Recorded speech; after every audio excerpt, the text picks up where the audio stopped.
بسم اللہ الرحمن الرحیم۔ سامعین، اس سے پہلے نزول وحی کے متعلق گفتگو ہوئی تھی۔ آج ہم آپ کے سامنے اس بات کو رکھیں گے کہ نزول وحی کے بعد نبی علیہ السلام کے اوپر کیا ہیبت طاری تھی۔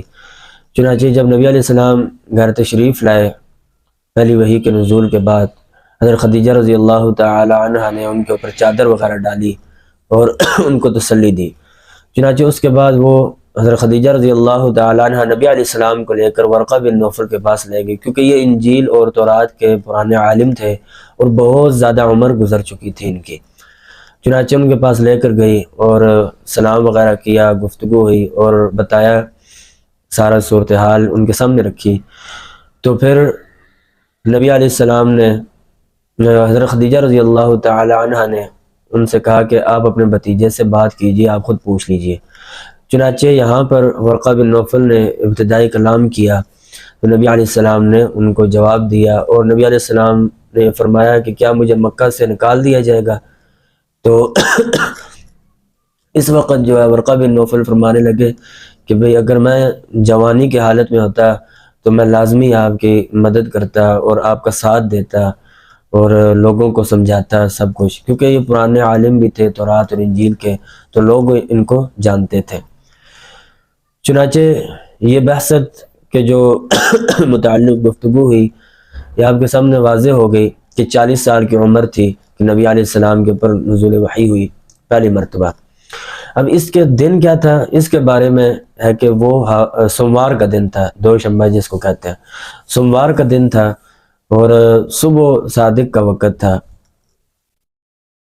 جس وقت نزول وحی کا آغاز ہوا۔ چنانچہ اسی دن یعنی سوموار کے دن ہی حضرت خدیجہ رضی اللہ تعالی عنہ اسلام لے کر آئی شام کے وقت۔ اور نزول وحی کے بعد سب سے پہلا فرض کیا تھا، تو اس کے بارے میں علماء نے لکھا ہے کہ سب سے پہلے جبرائیل علیہ السلام تشریف لائے اور آپ نے زمین پر ایڑی ماری اور پانی وہاں سے جاری ہوا، وضو کیا اور اس کے بعد نماز پڑھائی۔ چنانچہ یہ ایک ضعیف روایت بھی ہے، تو اس کے بارے میں اس کی سند کچھ ضعیف ہے، اس کے بارے میں کچھ خاص واضح الفاظ موجود نہیں مفسرین کی طرف سے کہ بھی ہاں یہ بات بالکل کنفرم ہے کہ سب سے پہلے جو فرض کیا گیا وہ وضو اور نماز تھی۔ اب جو نماز جو فرض کی گئی تھی، یہ وہ نماز نہیں جو معراج کی رات فرض کی گئی، یہ وہ نہیں تھی، بلکہ اس سے پہلے فجر کی علماء نے لکھا ہے کہ فجر اور عصر کی نماز جو دو رکھتے تھی وہ بتائی گئی تھی نبی علیہ السلام کو۔ چنانچہ سب سے پہلے اسلام کس نے قبول کیا، تو امام ابو حنیفہ رحمہ اللہ سے پوچھا گیا تو انہوں نے فرمایا کہ سب سے پہلے اسلام حضرت ابوبکر رضی اللہ تعالی عنہ نے قبول کیا۔ تو اب حالانکہ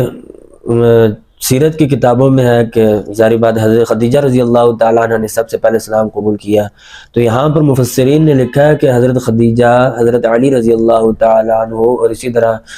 زید بن حارثہ رضی اللہ تعالیٰ جو آپ کے غلام تھے آزاد کردہ، کیونکہ یہ نبی علیہ السلام کے تحت تھے، تو نبی علیہ السلام بڑے تھے، لہٰذا بڑے کی بات کو ترجیح دی جاتی ہے گھر کے اندر، تو انہوں نے اسلام قبول کیا نبی علیہ السلام کے کہنے پر۔ لیکن جو مردوں میں سب سے پہلے بڑی عمر میں اسلام قبول کیا، حضرت ابوبکر رضی اللہ تعالی عنہ نے قبول کیا۔ چنانچہ مردوں میں حضرت ابوبکر رضی اللہ تعالی عنہ، عورتوں میں حضرت خدیجہ رضی اللہ تعالی عنہ، اور بچوں میں حضرت علی رضی اللہ تعالی عنہ، اور غلاموں میں حضرت زید بن حارثہ رضی اللہ تعالی عنہ۔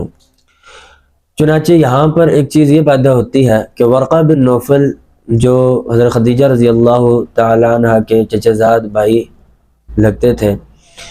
تو کیا انہوں نے بھی اسلام قبول کیا؟ ہاں، انہوں نے بھی اسلام قبول کیا تھا۔ حضرت خدیجہ رضی اللہ تعالی عنہ اور حضرت علی رضی اللہ تعالی عنہ کے بعد